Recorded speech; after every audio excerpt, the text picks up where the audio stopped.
Hello movie lovers, ಕೋಟಿ ಅಂತ ಒಂದು ಮೂವಿನ ನೋಡ್ಕೊಂಡು ಮುಂದೆ ಲಿಟ್ರಲ್ ಆಗಿ ಡಿಸಾಸ್ಟರ್ ಆಗಿತ್ತು ಅಂತ ಅನ್ಬೋದು. ಆ ಫಸ್ಟ್ ಹಾಫು ಲಿಟ್ರಲ್ ಆಗಿ ಎಂಟರ್ಟೈನ್ ಮಾಡ್ತು, ಆದರೆ ಸೆಕೆಂಡ್ ಹಾಫು ಅಷ್ಟು ಎಂಟರ್ಟೈನ್ಮೆಂಟ್ ಮಾಡೋದ್ರಲ್ಲಿ ವಿಫಲ ಆಗಿತ್ತು ಅಂತ ಅನ್ಬೋದು. ಹಾಗೆ ಮೂವಿಯ ಒನ್ಲೈನ ಸ್ಟೋರಿ ವಿಚಾರಕ್ಕೆ ಬಂದರೆ, ನಮ್ಮ ಹೀರೋ ಹೆಸರು ಕೋಟಿ ಅಂತ. ಅವನಿಗೆ ಒಂದು ಜೀವನದಲ್ಲಿ ಆಸೆ ಇರುತ್ತೆ, ಒಂದು ಕೋಟಿನ ಹೇಗಾದರೂ ಸಂಪಾದನೆ ಮಾಡಬೇಕು, ಅದು ನ್ಯಾಯವಾಗಿ, ಅದನ್ನು ಎಲ್ಲೂ ಮೋಸ ಮಾಡದೆ ಅದನ್ನು ಹೇಗಾರ ಸಂಪಾದನೆ ಮಾಡಬೇಕು ಅನ್ನೋ ಯೋಚನೆ ಇರ್ತಾನೆ. ಆದರೆ ಅವನ ಜೀವನ ಒಂದು ಲೋವರ್ ಮಿಡಲ್ ಕ್ಲಾಸ್ ಇರುತ್ತೆ. ಅವರ ಫ್ಯಾಮಿಲಿ ಇವರು ನಮ್ಮ ಹೀರೋ ಮೇಲೆ ಡಿಪೆಂಡ್ ಆಗಿರುತ್ತೆ ಅಂತ ಅನ್ಬೋದು. ಆದರೆ ನಮ್ಮ ಹೀರೋ ಈ 1 ಕೋಟಿನ ನ್ಯಾಯದ ರೀತಿಯಲ್ಲಿ ದುಡಿತಾನ, ಇಲ್ಲ ಅವನ ಜೀವನದಲ್ಲಿ ಏನು ಟ್ವಿಸ್ಟ್ ಆ್ಯಂಡ್ ಟರ್ನ್ಸ್ಗಳು ಬರುತ್ತೆ ಅನ್ನೋ ವಿಚಾರನೆಲ್ಲ ನೀವು ತಿಳ್ಕೊಬೇಕಂದ್ರೆ ಈ ಮೂವಿನ ಹೋಗಿ ನೋಡಬೇಕು. ಹಾಗೆ ಮೂವಿಯ ಡ್ಯೂರೇಷನು 2 hours 30 minutes ಇದೆ ಅಂತ ಅನ್ಬೋದು. ಹಾಗೆ ಮೂವಿಯ ಫಸ್ಟ್ ಹಾಫ್ ವಿಚಾರಕ್ಕೆ ಬಂದರೆ, ನಮ್ಮ ಕೋಟಿಯ ಕ್ಯಾರೆಕ್ಟರ್ ಲೋವರ್ ಮಿಡಲ್ ಕ್ಲಾಸ್ ಪ್ರಾಬ್ಲಮ್ಸ್ಗಳನ್ನು ಹೇಗೆ ನಮ್ಮ ಕೋಟಿಯವರು ಸಂಭಾಳಿಸ್ತಾರೆ, ಅದನ್ನು ಕ್ಯಾರೆಕ್ಟರ್ನ ಬಿಲ್ಡಪ್ ಮಾಡ್ಕೊಂಡು ಬಂದಿರೋ ವಿಧಾನ ಲಿಟ್ರಲ್ ಆಗಿ ಚೆನ್ನಾಗಿ ಅನಿಸ್ತು ಅಂತ ಅನ್ಬೋದು. ಅದ್ರ ನಡುವೆ ಆ ತಾಯಿಯ ಎಮೋಷನ್ಸ್ಗಳು, ಹಾಗೆ ಅವರ ತಂಗಿ ಅಣ್ಣನ ಎಮೋಷನ್ಸ್ಗಳು ಸಿಕ್ಕಾಬಿಟ್ಟೆ ಬ್ಯೂಟಿಫುಲ್ಲಾಗಿ ಯೂನಿಕ್ ಆಗಿ ತಗೊಂಬಂದಿದ್ದಾರೆ ಅಂತ ಅನ್ಬೋದು. ಅದ್ರ ಜೊತೆ ಆ ಹೀರೋಯಿನ್ನ ಜೊತೆ ಇಂಟರ್ಯಾಕ್ಷನ್ ಸೀನ್ಸ್ಗಳು, ಹಾಗೆ ಒನ್ ಸೈಡೆಡ್ ಲವ್, ಅದರಲ್ಲಿ ನಮ್ಮ ಹೀರೋಯಿನ್ನು ಒಂದು ಸ್ಪೆಷಲ್ ಕ್ಯಾರೆಕ್ಟರ್ನ ಹಿಡ್ಕೊಂಡು ಬಂದಿರ್ತಾರೆ. ಅದು ಆ ಕ್ಲೈಮ್ಯಾಕ್ಸಿಗೆ ಬ್ಯೂಟಿಫುಲ್ಲಾಗಿ ಅನಿಸುತ್ತೆ ಅಂತ ಅನ್ಬೋದು.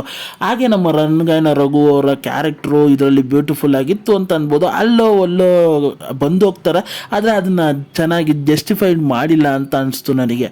ಹಾಗೆ ಮೂವಿಯಲ್ಲಿ ಆ ಇಂಟರ್ವಲ್ ಬ್ಲಾಕ್ ತನಕ ಒಂಥರ ಮದುವಾಗಿ ಸಾಕ್ತಾ ಇರುತ್ತೆ, ನಮ್ಮ ಹೀರೋಗೂ ಕಷ್ಟಗಳು ಬರ್ತಾನೆ ಇರುತ್ತೆ. ಆದರೆ ಮೂವಿಯ ಸೆಕೆಂಡ್ ಹಾಫ್ ಏನಿದೆ, ಫಸ್ಟ್ ಹಾಫ್ ಥರನೇ ಒಳ್ಳೆ ಸೆಟಲ್ಡ್ ಆಗಿ ಹೋಗ್ತಾ ಇತ್ತು ಅಂತ ಅನ್ಬೋದು. ಎಲ್ಲೋ ಬೇರೆ ನಾನು ಎಕ್ಸ್ಪೆಕ್ಟೇಷನ್ ಮಾಡಿದ್ದೆ ಆ ಅಂಶಗಳು ಆ ಸೆಕೆಂಡ್ ಹಾಫಲ್ಲಿ ಇರಲಿಲ್ಲ ಅಂತ ಅನ್ಬೋದು. ಹಾಗೆ ಆ ವಿಲನ್ನು ನಮ್ಮ ಹೀರೋ ಇಬ್ಬರ ನಡುವೆ ಆ ಇಂಟರಾಕ್ಷನ್ ಸೀನ್ಸ್ಗಳು ಇನ್ನೂ ಬೆಟರ್ ಆಗಿ ಬರ್ಕೊಬೋದಾಗಿತ್ತು ಅಂತ ಅನಿಸ್ತು. ಇನ್ನೂ ಇಂಪ್ಯಾಕ್ಟ್ಫುಲ್ ಆಗಿ ಕೆಲವೊಂದು ವಿಚಾರಗಳು ಇರ್ಬೋದಾಗಿತ್ತು ನನಗೆ ಸೆಕೆಂಡ್ ಹಾಫ್ ಹಂತದಲ್ಲಿ. ಆದರೆ ಆ ಕ್ಲೈಮ್ಯಾಕ್ಸ್ನ ಹಂತ ಅದನ್ನು ಏನು ಮಾಡ್ರು ಅದು ಸಿಕ್ಕಾಬಿಟ್ಟೆ ಲಿಟ್ರಲ್ ಆಗಿ ಎಂಜಾಯ್ ಮಾಡಿದೆ ಅಂತ ಅನ್ಬೋದು. ಹಾಗೆ ಅದನ್ನು ಒಂದು ಜಸ್ಟಿಫೈಡ್ನ ಕ್ಲೀನಾಗಿ ಮಾಡ್ರು ಅಂತ ಅನಿಸ್ತು ನನಗೆ. ಹಾಗೆ ಮೂವಿಯ ಸಾಂಗ್ಸ್ಗಳ ವಿಚಾರಕ್ಕೆ ಬಂದರೆ, ಸಾಂಗ್ಸ್ಗಳು ಲಿಟ್ರಲ್ ಆಗಿ ಚೆನ್ನಾಗಿತ್ತು ಅಂತ ಅನ್ಬೋದು.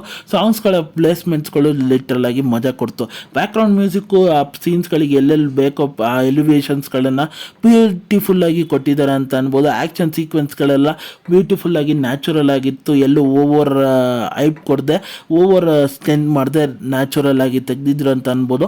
ಹಾಗೆ ಪಾತ್ರದ ವಿಚಾರಕ್ಕೆ ಬಂದರೆ, ನಮ್ಮ ಡಾಲಿ ಧನಂಜಯ್ ಸರ್ ಅವರು ಅವ್ರಿಗೆ ಕೊಟ್ಟಿರೋ ಪಾತ್ರನ ಚೆನ್ನಾಗಿ ನಿಭಾಯಿಸಿದ್ದಾರೆ ಅಂತ ಅನ್ಬೋದು. ಈ ಕಡೆ ತಾರಾ ಅಮ್ಮ ಅವರು ಅವ್ರಿಗೆ ಕೊಟ್ಟಿರೋ ಪಾತ್ರನ ಚೆನ್ನಾಗಿ ನಿಭಾಯಿಸಿದ್ದಾರೆ. ಹೀರೋಯಿನ್ನ ಪಾತ್ರನೂ ಸಿಕ್ಕಾಪಟ್ಟೆ ಚೆನ್ನಾಗಿ ಅನಿಸ್ತು. ಹಾಗೆ ರಣಗಾಯನ ರಘು ಅವರ ಪಾತ್ರನ ಅವ್ರಿಗೆ ಕೊಟ್ಟಿರೋ ಪಾತ್ರನ ಚೆನ್ನಾಗಿ ಯುಟಿಲೈಸ್ ಮಾಡಿದ್ದಾರೆ ಅಂತ ಅನ್ಬೋದು. ಹಾಗೆ ಮೂವಿಯಲ್ಲಿ ನನಗೆ ಡೈಲಾಗ್ಸ್ ರೈಟಿಂಗು ಚೆನ್ನಾಗಿ ಬರ್ಕೊಂಡಿದ್ದಾರೆ ಅಂತ ಅನ್ಬೋದು. ಇನ್ನೂ ಕ್ಯಾಚಿಯಾಗಿ ಹಲವಾರು ವಿಚಾರಗಳನ್ನು ಡೈಲಾಗ್ಸ್ ಮುಖಾಂತರ ಹೇಳ್ಬೋದಾಗಿತ್ತು ಸೀನ್ಸ್ಗಳಲ್ಲಿ ಅಂತ ಅನ್ಬೋದು. ಹಾಗೆ ಮೂವಿಗೆ ನನ್ನ ರೇಟಿಂಗ್ ವಿಚಾರಕ್ಕೆ ಬಂದರೆ, ನಾನು 5ಗೆ 3 ಸ್ಟಾರ್ ಕೊಡ್ತೀನಿ ಅಂತ ಅನ್ಬೋದು. ಹಾಗೆ ಫ್ಯಾಮಿಲಿ ಸಮೇತ ನೋಡ್ಬೋದು ಅಂದರೆ, ಖಂಡಿತ ಒಂದು ಫ್ಯಾಮಿಲಿ ಸಮೇತ ನೋಡ್ಬೋದಾದಂಥ ಮೂವಿ, ಒನ್ ಟೈಮ್ ವಾಚಬಲು ಅಂತ ಹೇಳ್ತೀನಿ. ಹಾಗೆ ಈ ರಿವ್ಯೂ ನಿಮಗೆ ಅನ್ನಿಸ್ತಂದ್ರೆ, ಈ ವಿಡಿಯೋ ಇಷ್ಟ ಆಯಿತು ಅಂದರೆ ಈ ವಿಡಿಯೋಗೊಂದು ಲೈಕ್ ಮಾಡಿ, ಹಾಗೆ ನನ್ನ ಚಾನಲ್ನ ಸಬ್ಸ್ಕ್ರೈಬ್ ಮಾಡಿ, ಮತ್ತು ಬೆಲ್ ನೋಟಿಫಿಕೇಷನ್ ಆನ್ ಮಾಡಿ. ನಿಮ್ಮ ಅನಿಸಿಕೆ ಅಭಿಪ್ರಾಯ ಏನಿದ್ರು ಕಮೆಂಟ್ ಮೂಲಕ ತಿಳಿಸಿ. ಈ ವಿಡಿಯೋ ಇಷ್ಟ ಆಯಿತು ಅಂದರೆ ಎಲ್ಲರಿಗೂ ಶೇರ್ ಮಾಡಿ. ಮತ್ತೆ ಮುಂದಿನ ರಿವ್ಯೂಯಲ್ಲಿ ಸಿಗ್ತೇನೆ.